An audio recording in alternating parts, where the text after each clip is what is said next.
Festiie Fam, the time is now. Festival goers unite. Welcome to the Festiie Files podcast, where we highlight the creative and inspiring individuals who collectively come together and create the festival experience. So if you're watching this at home and you've attended many festivals, whether you are backstage at festivals, whether you are dancing on stage, whether you're dancing in the crowd, or whether you're the person providing the beats, like this guy, like today's guest is. He's a DJ.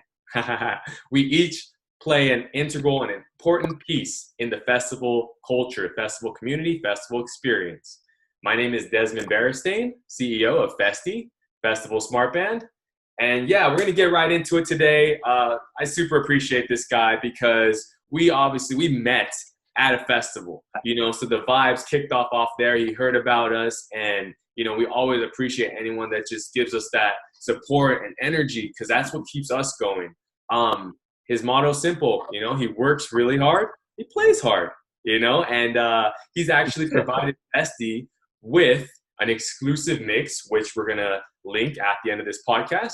He's a producer, a DJ, and he has origins from Japan. So he spent time in Japan. He spent time in Las Vegas.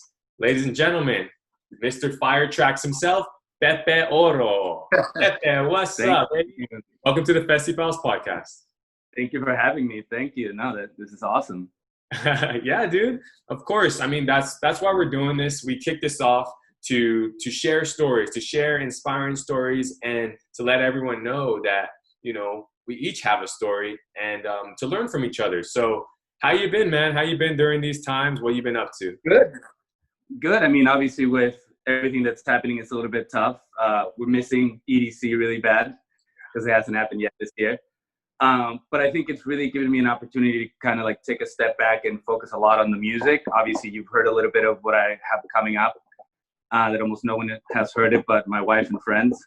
Awesome. And really starting to do something a little bit different. So something that I wasn't doing before was more live streaming, especially on the DJ set side. And the moment, we were on lockdown, we started what's called the backyard sets. Hey. And then we did the kitchen sets and the dining room table sets. And we just kind of started throwing sets all throughout the house. And those have been a really cool way for us to try to give some positivity to our community locally here in Las Vegas, nice, as well as our friends, because we've been very lucky to travel around the world, going to festivals, living in Japan. I'm actually originally from Mexico. I'm born and raised in Mexico. Hey. Yeah, so it's been a really good way for us to show a little bit of love on a Saturday afternoon when our friends are probably not doing anything and wishing they were out. Awesome, dude. What part of Mexico? So I'm born and raised in Ciudad Juarez, Chihuahua. It's bordered with El Paso, Texas. Woo! Dude, yeah. Ready? So I played professional basketball in Chihuahua.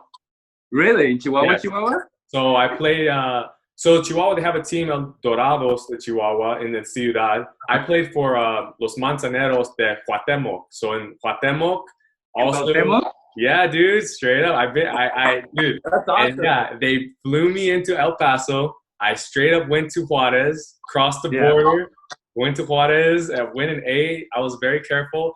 And I've been in Chihuahua, and it's way colder than I thought it would be. Oh, yeah. So it's interesting because, Juarez, Chihuahua, and Las Vegas are kind of like the same type of climate. It gets really cold in the winter and super hot in the summer. So you have to, and then you get about 2 weeks of nice weather in between. Yeah, I showed up with tank tops, t-shirts, and then it was so cold. I remember that was the first thing, but it was great. I mean, speaking Spanish helped a lot, and actually they do have a pretty big following for basketball, so it was cool, man. I really enjoyed it. I have family actually from Veracruz. Veracruz? I live in Puebla right now, so yeah, dude, half Mexican, half Filipino. So yeah, so born and raised in Ciudad Juarez. Right around 18, after high school, I came to Las Vegas for UNLV. And it was before I came to Vegas that I really kind of first stumbled upon electronic music. Yeah. At that time in Mexico, there was no electronic music. The internet, we still had dial-up internet at that, at the time. Not that old, but and I used to work at a manufacturing company, and a good friend of mine said I would always work to music, and I would listen to rock, other genres, a little bit of hip hop. and he said, listen to this. And he gave me Paul Van Dyke's Crush double CD album. And then that just kind of took me down the rabbit hole. Yes. So okay. So how did that happen? So you listened to Paul Van Dyke, legend. You started going down the EDM rabbit hole. And then what? When did you get into producing? So I started going through the EDM rabbit hole. Now I'm really looking online and start finding other artists. And then I see a poster for Infected Mushroom coming to Juarez to do a show. And I tell all my friends, you know, we're all like 17. We're like, we have to go to this show. So we get ready. We go to the show. It's in the grimiest part of Juarez. But it was probably my favorite show of all time. It was my first real electronic show. And we basically just jumped for hours, right? Yeah. And that's really what got me into it. The moment I landed in Vegas, I was really lucky to have met a really good friend and mentor, Tino Gomez. He goes by the name of DJ Bad Beat. He does Techno Taco Tuesdays here in Las Vegas in Montreux. And met him at a party while he was DJing into electronic music. And he really is the one that showed me the ropes. And I think that everyone going to their first large major festival needs to have a little bit of a group that is able to guide you through it, especially with, you know, how to even be plural, how to make sure that you're taking care of yourself and taking care of other people in the group, how to make sure that you're not overly taking care of people and just letting people have their own experience too. So just kind of showing you how to be responsible through it. And then from there, he, you know, with him and our group started going to Nocturnal, you know, EDC in California, started learning a little bit of DJing at home. While he wasn't there, I would turn on the turntables and try to do it myself. And that's when Serato was really big with still with vinyl, the digital vinyls. So I learned how to DJ on vinyl through Serato. Which was great. And then from there, it just kind of evolved. I think a big part is when EDC moved to Las Vegas, there was an explosion of larger events, right? And really the live streaming on YouTube from Ultra to EDC really brought it to the forefront. And that's when that like golden era, you remember like the 2012 to 2015, 16 happened. And, you know, that's kind of where it all changed. I really got into wanting to learn how to produce music. Obviously, I've been DJing a lot at this point. I've been musically trained in drumming, but not on the piano melody, guitar, you know, everything else. So I just, like everyone else, got FL Studio and started YouTubing. Yes, exactly, dude. That YouTube University, you know, and it started off with that, but it's fueled by passion, like having that passion and wanting to keep it going and wanting to learn so much more, becoming a student. Man, that's super cool. So at what point did you end up, you know, deciding, hey, I want to do this more often? Did you end up getting a gig? You even mentioned you ended up in Japan. Talk about that. Yeah, so I had a couple of gigs here in Las Vegas before Japan. Smaller little downtown clubs, just kind of for fun, to be honest with you. I was really invested in producing and launching myself as an artist. And then my wife and I had the opportunity to move to Japan for 2 years as an expat program. And we said, absolutely, let's do it, of course. And it was in Japan where I really had no other distraction, right? We both would go to work, come home. You know, we had a little bit amount of friends, but I would really have a lot of time to focus on crafting and learning how to use, I was using Logic Pro X at the time just because it looked really nice and it was Apple. And I was like, hey, this is great. So really learning how it all works. And I had a lot of really good songs all laid down and kind of ready to figure out how to release them. And we were really lucky. I started reaching out to a lot of Japanese DJs at the time. And one of my guys, Tomo Hirata, shout out to Tomo. Yes. He kind of really liked my style and brought me on a TV show in Tokyo called Tokyo EDM TV. Huh. I did my first show and I have a super funny story because I was very nervous essentially. And in Japan, you can drink on the street. So you usually would grab Kyoju or Shuhai as you're walking to the train station, which now is like my favorite drink. But I was kind of nervous. I had a friend go into the studio with me just so that I had someone that could speak Japanese. And we had a couple of Shuhais and I was bringing a gift, which was a bottle of tequila because I'm Mexican.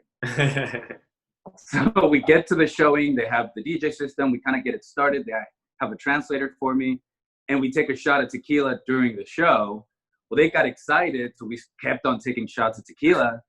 Well, I could handle tequila very well myself, but they couldn't. So it kind of became a thing that I was kind of like the drunk Mexican DJ that wouldn't screw up, right?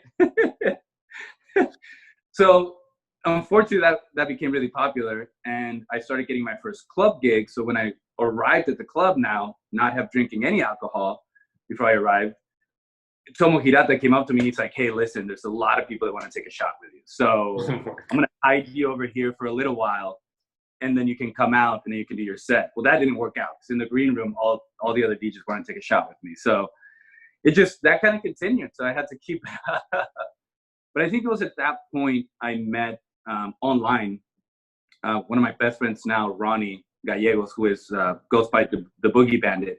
Well, him and I really collaborate on a lot of my earlier releases, and still to this day, he's still a big mentor of mine. Shout out to the Boogie Bandit in Tokyo. And he was basically the one that said, listen, you have really good ideas. Your engineering is just bad.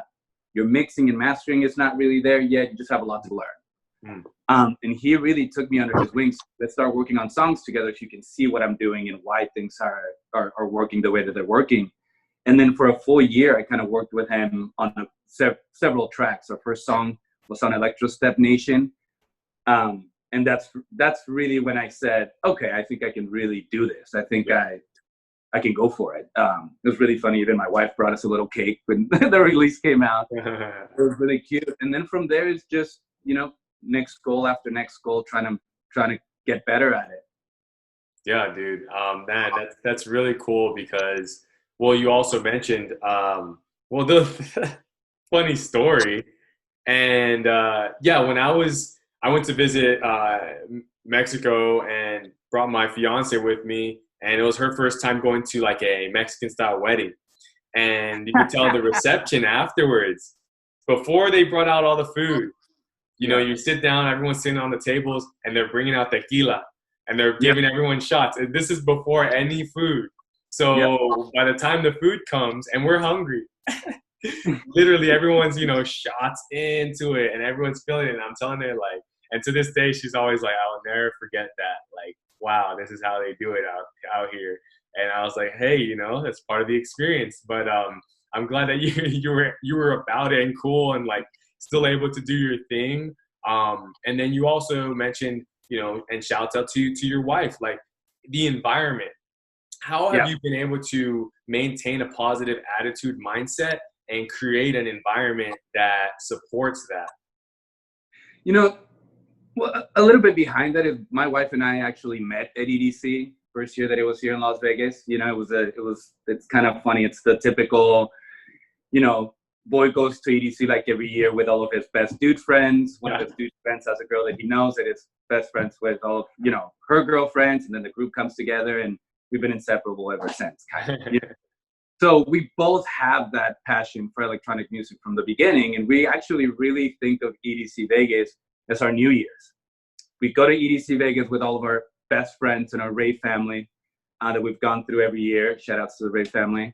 Yes. And we really see it as a weekend that we re-energize and really give that love away and receive that love so that we can go back out to the world for the next part of the year and be able to share that love back, right? Which is why I can 100% see why right now, for some people, it might be tough, right? Once you get used to it, always having that moment of the year where you re-energize, it can be tough. So with her being so supportive of the music and the events and really loving it, it's actually kind of tough because she would really tell me when a song is not there yet. And she's like, you should do better. She's really blunt, which is great for me, but it's all about balance, right? I think when producing and trying to become a producer and becoming famous, it's a full-time job. You have to become a music composer. You have to become a marketer, right? You have to learn Photoshop. You have to learn Adobe After Effects. You have to build your website, and you have to go out and network. Like, it's a full-time job. Yeah. So keeping a good balance between how much you can work and how much you can give at home, especially when you're married, it's all about a scheduling. Like, I have certain times that I know I'm going to focus on music. Mm-hmm. And I even start listening to other songs that I want to get inspiration from. So about the moment I sit down, technically I should be creative. Sometimes it happens that I sit down and I'm like, I have no ideas right now. Yeah.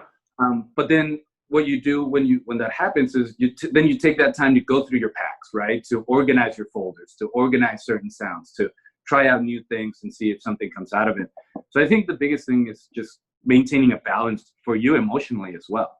Yeah, dude, it is easier said than done, because often you might get in the flow and be like, oh, I'm gonna just keep going. I'm gonna keep going. And sometimes it's okay to do that, but then just know, all right, if I'm gonna log in X amount more additional hours, then I'm gonna need time off of it as well. Yeah. So as you mentioned, it's the balance. Now let's go back to Japan. So I actually have spent time in Japan. Japan is super cool. There's a lot of walking involved, a lot of public transportation.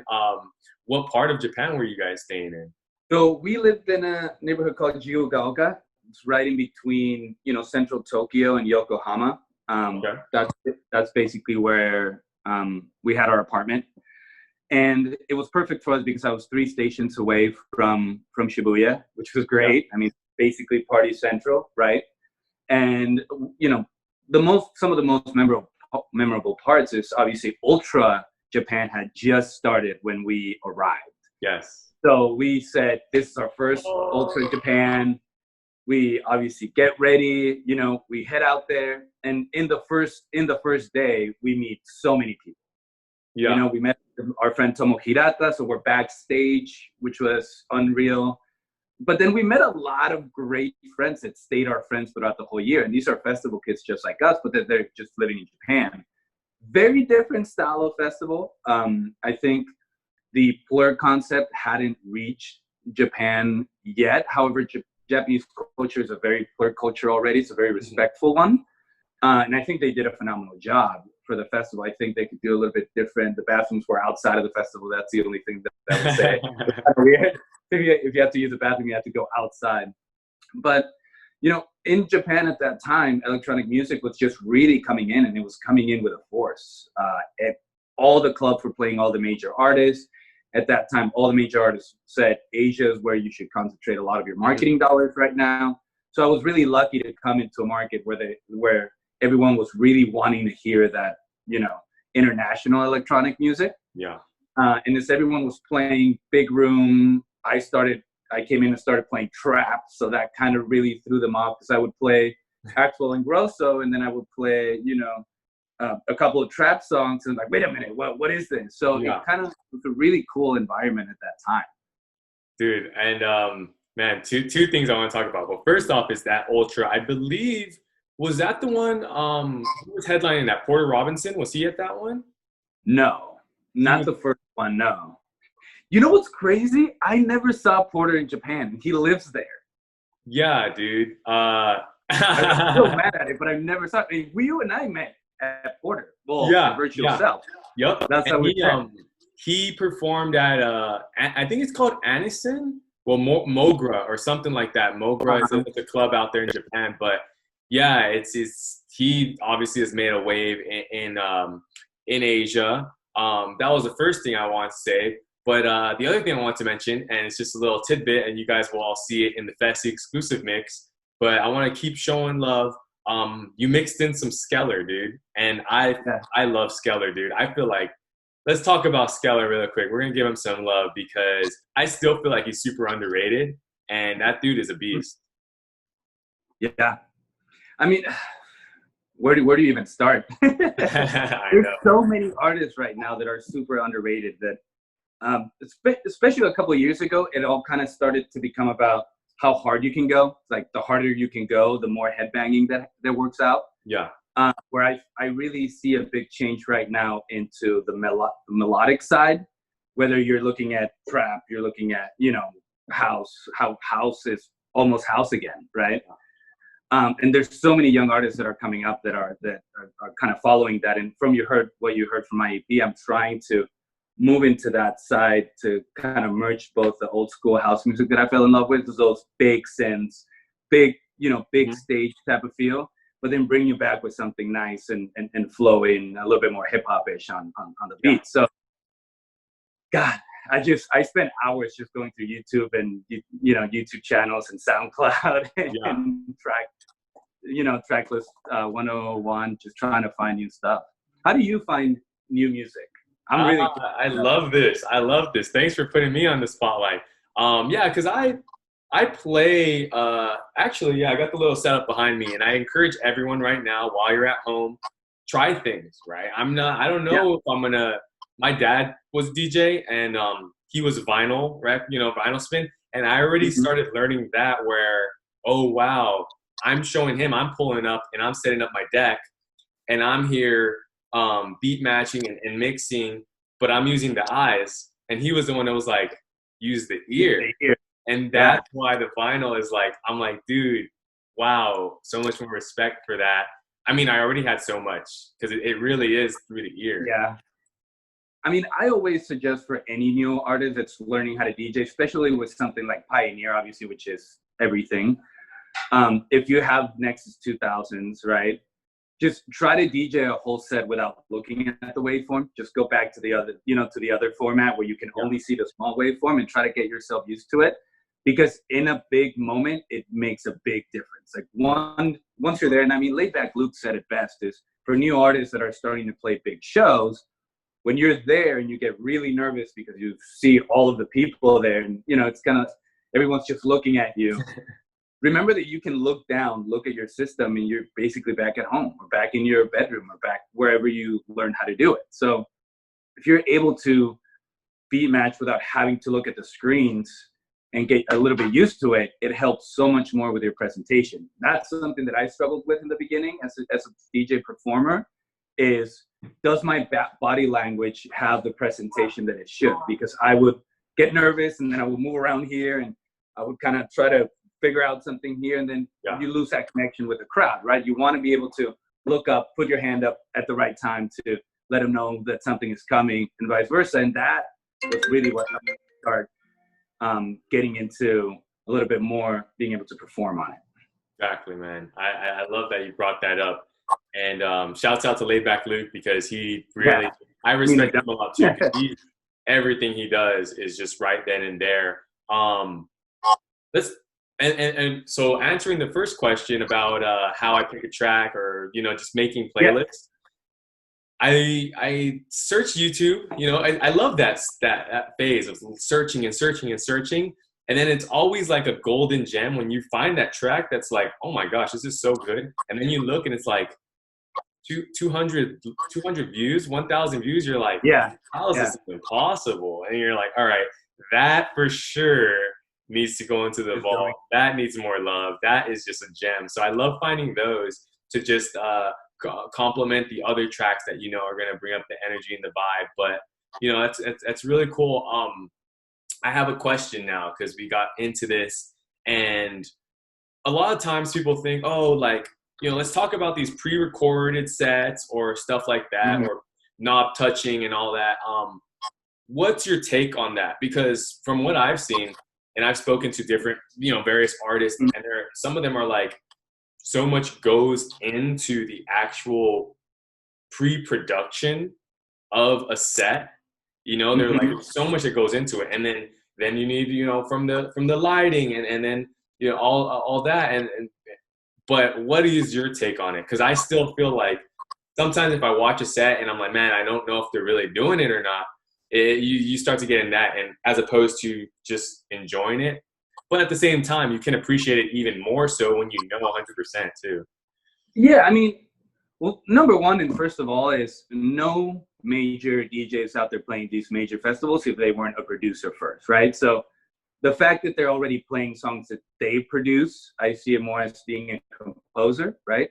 Obviously, when you have an orchestra, you're not really playing any instruments. You might not even know how to play any instruments, but you're the one that put the music sheets together and are able to command the orchestra to do so. So for the most part, I do a lot of pre-production to any set, but I don't ever really build the set for something. What I like to do personally is I like to do it in triads. So I try to make clusters of 3 songs that go really well together. And as I'm mixing one to the other, you get that moment of like, oh snap, like this is good. I don't know if we can curse, but yeah, say whatever. Oh shit, this is great, right? You get that moment And then from there, I assign those triads different intensity levels and music style. So I always start with my same 3 songs right now, which is my intro song with my EP, obviously. And then they'll hear the rest. And you have that moment. And then from there, depending on the reaction that I'm looking for or I see in the crowd, I can move into something a little bit less intense to kind of warm them back up to go a little bit higher, or maintain the intensity, or even go a little bit more trappy and more intense. And I think by being able to identify what's happening and being able to switch is really important. So instead of having to think of every single song, I put them in clusters of 3 to 4, and kind of that's what guides me. That's why you always have a 128 section, a 126 section, a 140, and a 150 section in all of my sets, because I like to take you on through kind of like a little bit of a journey. One thing I personally don't like is when a set is just like, super drop, build up drop, teeny breakdown drop. I like to be a little bit more melodic. And, to anybody that says that we're only touching knobs or, pressing play, it's like, okay, well, then you come up here and do it. Right? Yeah, that's exactly what my friend told me. If you take the time to know what you want to do and how to do it, and I mean, really commanding a 4 CDJ table as one person and really being able to play 3 CDJs, maybe even 4, it's like playing an instrument, because I usually play A, B, C, right? My A is always my left, B is always my right, C is my second left. And then I leave D for any extra acapellas, vocals, or effects that I want to do. So if I want to put put your hands up in the air, I have it ready to go on D at any moment. And then the moment I go from 128, 126 to 150, I switch up a vocal to make something else interesting. But when I do that, for the most part, I don't have time to look up at the crowd, because I'm really looking at every CDJ and what is going on. So there is a way that you can consolidate that, and that's you create your mashups, you do little things here and there, so you can actually have the effect that you want of having 2, 3 songs playing at the same time with one CDJ instead of 3. But there's always a side of me that's going to want to do a little performance DJing and doing it. I like to scratch, like back scratch a lot, and sometimes it sounds great, sometimes it doesn't come out as good, but it's live, right? Yeah. And that's why when you asked me if I would be open to do a mix, I was so excited. I basically set up my system here in my kitchen, press record, and then just started having fun for about an hour. Yeah, dude, thank you. When I logged in and I saw you tag us and I saw him, I was like, oh, he's going in right now. And I was excited. And then yesterday, right after dinner, I was like, all right. And I just pressed play and I just sat back and listened to it, man. So it was great, man. I appreciate you for doing that. And I hope everyone else enjoys it. I mean, I know they will, because once I obviously hearing your tracks, and then, but you got me. Once you started, I was like, oh, Skeller, oh, this. And then you learn so much I feel like you learn about the person through the music. And that's kind of what happened. So the journey. Yeah, absolutely. It was really funny because I sit up here in my kitchen, kind of where I'm sitting down right now. And my wife was just hanging out watching TV in the living room, but I didn't have any speakers. I was just using my headphones. Yeah. And I take them off and she's like, what's going on now? So I was like, just going hard, but there's no sound. It's hilarious. That's kind of, those are the moments, the little things right now amidst everything that we just stay grateful for, right? Because, we have those opportunities. We still have those little interactions with the people that are meaningful. We still have online that's connecting us right now. So let's get into what you've been up to. What do you have to say about this EP? Because I think man, I was like, dude, I love it, man. I love it. I love how you mentioned it is a journey, and you are incorporating different styles. So just that alone, I was like, dude, this is so sick. Thank you. I mean, I've been wanting to do a full EP for a long time, but if you look at my previous releases, they've been very one song release collaborations, which is a very normal thing for any up-and-coming artist. Mm-hmm. Usually any up-and-coming artist would collaborate with someone who's a little bit better than them, and then you learn from that, you get it released, and then you kind of keep going. But I wanted to kind of create something that was all me, all this, how I feel right now, and the music that I want to play right now. And it's taken a while. So It's been about a year process. But I've been really lucky to have found some really good vocalists. I've actually located everyone within the downtown Las Vegas area. A lot of people don't realize there are phenomenal artists that are coming out of Vegas, but for the most part, a lot of the times these artists move to LA and then they just become LA artists, right? So we really want to see if we can start creating a little bit more of a community of Las Vegas producers and artists that will collaborate.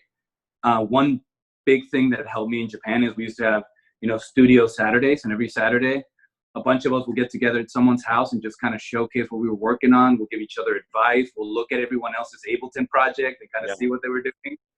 And I want to start that here, but then the coronavirus happened, right? Yeah.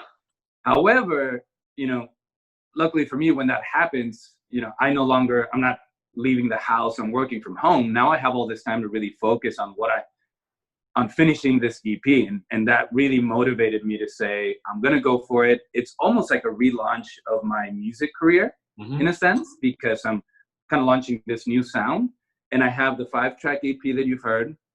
And then I also have a couple of remixes that you haven't yet that I want to roll out that kind of sound like it as well. I have one of my favorite songs, Calvin Harris, Flashback. Obviously, that's a classic. So I have that remix. Phenomenal local talent, Amy Guest. She has a track called Lay Low, which I remixed. It hasn't come out yet. So I'm kind of really looking to relaunch everything up until my logo. My logo's new. I'm working. It's so important to have a full marketing project when launching something. So I'm working with a Devansha, phenomenal 3D artist in India, and he's doing all of my art files. So I'm really going for it. Dude, that's awesome, man. And we are right behind you, dude. We support you. We're gonna push this out. I really think, and you mentioned it. Number one, yes, you gotta have good music, right? And that's what you focused on. That you made sure, okay, I'm going for that. Then, okay, now that part's taken care of, the image. Let's work on the image. Let's get that logo. Let's get the same artist to work on multiple projects so that it's fluid, and it's all important. And you also mentioned remixes. So for anyone at home who wants to produce or is also up and coming, talk about the importance of remixes. How do you go about it? Is it because it's not like the SoundCloud days where you could just make bootleg remixes? Talk about that. We always get hit. Well, first of all, I think that when you're an upcoming producer and you're really starting off and you're kind of finding your sound, remixing is the perfect way for you to get started with something that's already good, that's going to give you a solid emotional state of like, oh, this is good. I'm doing well. It sounds good. And then for you to try to apply your style into the original, right? I personally like to keep my remixes very much the same as the original, but then when you listen to mine, you'll be like, oh yeah, that's definitely Pepe, right? Yeah.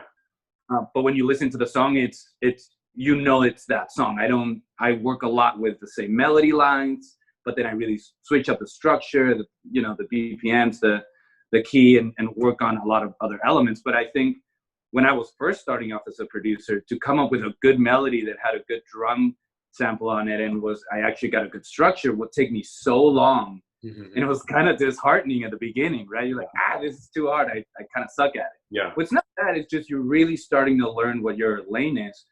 And by grabbing a track that's already made, the vocals are there already, you can find what the melody looks like and trying to convert that into something that you would like to play out. I think it's a really good way for you to even start to learn what you want your sound to be like. It's so tough to not copy someone else's sound and just copy it's so easy to copy what other people are doing. Everyone says, get a reference track. Okay, here's a reference track. Well, guess what? You're going to do the same structure as a reference track. You're going to probably have the same type of drop. So it's like, okay, how do I deviate from that but still try to find my way? And how did you do that? Because same thing, I had a friend my friend was like pure trap, and then I hadn't listened to his music for a while, and I was like, oh, he told me the last time I spoke with him years ago, he's like trap. And then I ran into him, I was like, hey, send me your music. And he's like, all right, it's something else now. I was like, really? And then he sent it to me, and he like found his sound, and it was totally different. How was that journey for you? And when were you like, I think this is how I want to proceed moving forward? Yeah. I think, it's been a long time, man, if I can be honest with you. All of my earlier releases were in the big room side. right? I really got into more of my style now about 2 years ago, which is still a while ago. Ronnie and I came up with a remix for Duke Dumont. I kind of started that remix and was like, I really need to get Ronnie on this, and he just destroyed it.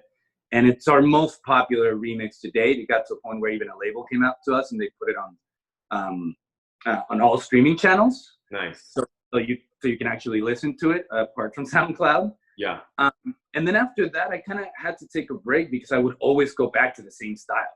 Everything that I was producing would go back to that. And obviously, the music industry changes through time. So if I can be honest, I took a little bit of time off because I was getting really frustrated with myself, really frustrated if I was going to be able to come up with anything good. Yeah. And I took a little bit of time off. I started working on new music that had nothing to do with just trying to release it, just working with melodies and different things. Yeah. And the first track of the EP came out. So kind of like that intro part came up and I was like, okay, this is something that I can work with. Let me try to incorporate it. And when I finished, I didn't really finish it at the time. When I did that first intro track, I started working on other ones and I was like, this could be something. And then just developed from there for almost an entire year until now what you hear now, where now I feel like I can take my style and put it into house, like you heard in Energy. Yeah. And it would still sound like what I create and everything else that I release. But it took a while. It was a lot of, trial and error, and version 27.25 not done, 27.26 maybe done. Listening to a lot of new music. I got kind of on a cycle of just wanting to listen to other electronic music to get ideas. And I was like, well, why don't I listen to hip hop? I'm going to listen to rock. I'm going to listen to rancheras, like Mexico. Yeah. Let me just broaden up my musical style personally first. And then I really started going after the EP. And I think about 5 months ago is when I had a general idea of all 5 songs. And I was like, okay, now I really need to hit it. And then I started hitting it and the coronavirus happened. And then I had all this extra time and I was like, okay, let's get after it. Yeah, exactly, man. Seems like you're making the most out of it. And, you admitted something that sometimes you hit this point where you're like, okay, I'm going to step away from it, not because I don't want to do it, but to explore myself, to explore. Yeah. And then once I start feeling that again, but it seems like you made that decision. Like once I start feeling it again, then it's time to go and not be BS about it, not be slow about it. Once I feel it again, we got to go and go hard. And then here you are months later with the 5-track EP.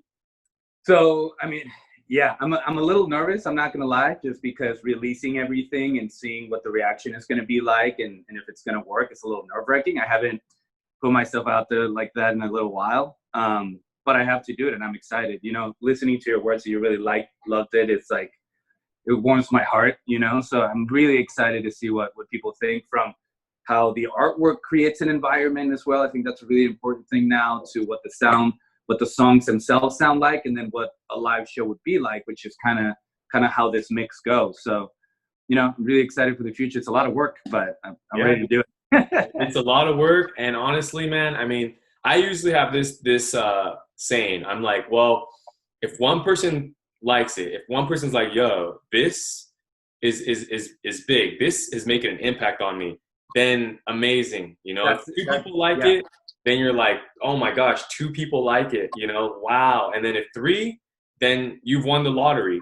And I feel like if you can look at it that way, because dude, there are times when I listen to tracks, and even honestly, your first track is doing that to me already, where I'm like, oh my gosh, yes, like I wanted this inspiration, to keep me going through the day-to-day grind. And then you hear this song and gotta play it again. Gotta play it again. I didn't want to put it. A lot of people ask me why I didn't put like a full vocal on it, like an actual vocal. And I was like, I kind of just want to leave it as it is, because it's aggressive. Yeah. It's melodic, but it's energetic. So it kind of gives you that push to keep going. I don't know. Thank you. That's awesome. Yeah, man. No worries. And then you can always go back in, if you ever do a deluxe version or a revise or a remix and stuff like that. So half of it is getting the the music out there, right? I've had, it's funny because Festi, we do a little artist management too, just because we're like, dude, like, we have resources, meaning people and this, and we're trying to really connect. Like, yeah, the purpose of this device is to connect you and your friends so you can enjoy the festival more. But the purpose of Festi is to connect festival goers. And that doesn't always mean just by the device, like other ways. Can I connect you with this person? Oh, you're looking for vocals? Let me see what we have here. You're looking for opportunities. You want more ears, feedback? Like, that's what we're here to do. And one thing I have noticed though is some producers, and it's okay because it's your baby, some of them get caught in this cycle of overproducing. So usually by the time, and then I've spoken with certain producers where they're like, they listen to their old tracks and they're just like, I don't know how I put that out. But eventually you just have to hit a point where I'm putting it out and I'm moving forward, right? Mm-hmm. That's where I feel with the EP now as well. I think part of my creative process is I usually start a song, get it pretty bare, but get the basic idea from start to finish. And then I end up doing what everyone does, which is overproducing it. So then once I'm like, it's a little too busy, then I start taking things away, right? Yeah. And then in the mixing and mastering process, mostly the mixing process, I start really taking things away that I was like, is that really making a difference? Can I even hear it when it's in low, right? Is it, why is that there for? But I mean, I have so many versions of every single song of the EP. At one point, you have to say, this is done. Exactly. And that's where I am now, which now we're moving to the marketing side. And I love what you just said. As any producer, part of vulnerability is really seeing how you're going to release your music, right? And I think the way that I used to produce music was very label centric. Like, will this fit at this label, right? I released a lot with Peak Hour music. So I was always, is this a Peak Hour track, right? Will Billy from Peak Hour pick it up? So it always went that way. Right now, I'll be honest, I have no idea who might pick my EP up. Yeah. However, I wanted to build it because I wanted to build something that I liked. And if I have to release it myself, I will. But I'm going to start shopping it around. Yeah, dude. I think that's the next step. And it's great, man. I appreciate you for sharing it with me. I know the world's going to receive it and embrace it. And then that's just going to keep you going. I mean, no matter what happens, you're going to keep going. You know what I mean? But it's good stuff. And I don't just say that just to say it. I'm usually when the person, I'm like, yo, that if it's legit, I'll let you know, like, it's legit. You know what I mean? So, so let's just go back to actual festivals. Typically, would you attend a lot of festivals every year? And, now that we're not able to, what are you obviously we're all looking forward to getting back out there, but specifically, I mean, you're in the Vegas scene, so it's not even just about festivals now. It's about like every weekend there would typically be somewhere you can go. Yeah, so I mean, living in Vegas, especially back in the golden era of EDM, it would be a Tuesday night, and we'll say, "Oh, let's go to Excess." Why not? It's Tuesday, and then it was Afrojack. So we were very spoiled living in Vegas and the amount of times we were able to see every DJ. But honestly, it's almost brought me back to my original festival family in a sense, right? Where we all have been doing Zoom like hangouts or, house party hangouts while watching the live streams. And I've really started to enjoy just hanging out at the house, watching live streams in our living room. Even though we can't see our friends, we actually talk to them more often now as well. Because I think right now it's a really good opportunity to come back into your life and reach out to friends and family and see how everyone is doing and follow up with them. I know we're going to get back into festivals and I'm really excited for that, but I'm actually really enjoying taking a little bit of a breather, right? You can actually see here going into festivals, we have a little festival wall of all the different festivals that we go to with our Ray Fam. Over here from, obviously EDC, Ultra Japan. We have a great festival in Vegas, actually, called Life is Beautiful in downtown Vegas. Dude, I went to, when was it, 2016? When, once again, dude, I love Porter, man. So I was there for Porter, caught everyone there, Cashmere Cat, Robin Schulz. It was great. And actually, that was like the next year, I feel like, is when it really blew up. Yeah, so we actually live a couple blocks away from the festival grounds, which is great. So we just walk to the festival. But I think Las Vegas as a scene is really growing. And right now, with everything that's happening, I'm just excited to share a little bit more of the music. And that's why my wife and I started the backyard sets during this. We do them every Saturday on my Facebook, and we put them into, obviously, the Pepe Orro Facebook as well. Mm-hmm. And we basically, over time, it's grown in production. First, it was just kind of in the kitchen. Now I have a full DJ table with lights and everything. But we just kind of start off around 7:30 and play for an hour and a half. And, you know, we're like talking to everybody on the chat room and like talking about music. So it's been a really cool way to kind of reconnect with a lot of friends. We have, you know, all of our friends in Japan will log in. That's what we do it at that time. And it's something that we haven't been doing or haven't been able to do in a while. Yeah, dude, man, super cool. So how can somebody reach out? Because I really think, and as up and coming artists, as people at home that want to try different things, and watching you do it, you know, watching you step into it again and say, you know what, I'm going for it 100%. That's inspiring, dude. So how can we keep in contact with you? What's your social media different handles? Of course. I mean, Instagram obviously is at Pepe Orro. That's PepeOrro. Facebook is the same. You can go to pepeorro.com as well and message me through there.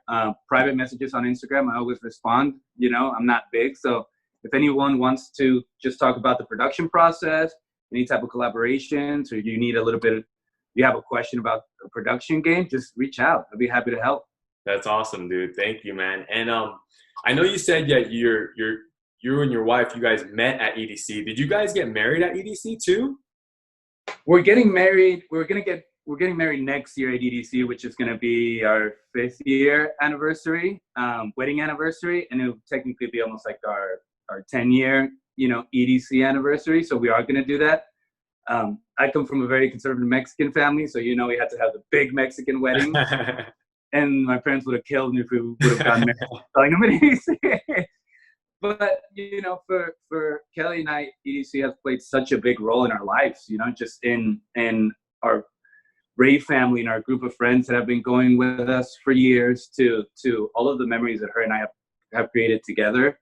Yeah. It's just something that it's never going to go away. And I think when we're 55 years and still kicking it, we're still going to be going to EDC, you know. Yeah. I think it's one of those things that, you know, there's couples that love CrossFit, there's couples that love other things. We just love electronic music, and we like it almost as a sport. Like, we would go to festivals and be like, all right, Tiesto, what are you going to do this year? And just kind of almost be on the main stage, almost kind of sing. So I think apart from EDC, any other festival, that's where we feel at home. We're like raver kids.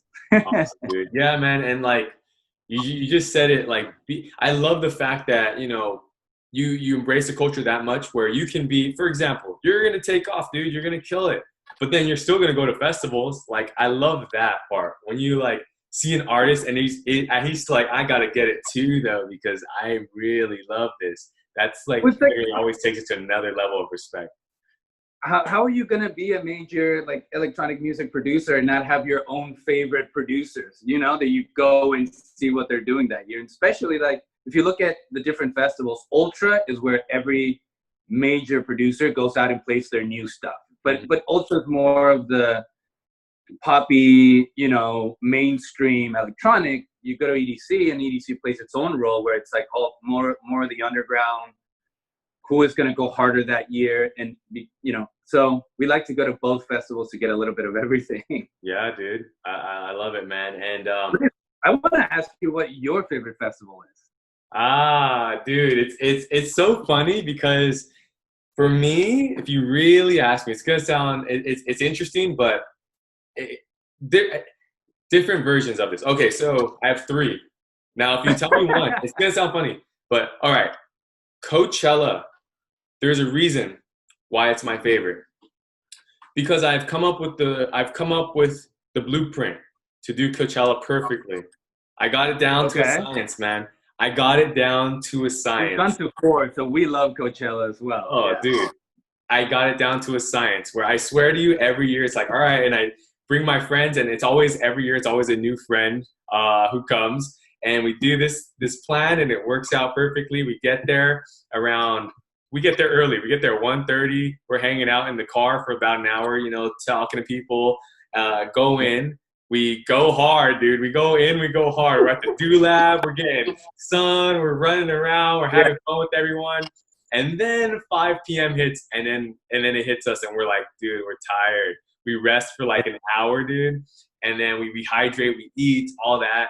And we get back out there, and we go hard all the way till, the headliner. And then during that headline set, we'll leave a few minutes early just to beat the traffic. And then literally we'll go home, get food. But the thing I like about Coachella is that I feel like I have it down to a science where it's like I feel so confident and good there because I know how it is, and I know how to maneuver and that. On the flip side, I also have that same love for EDC though.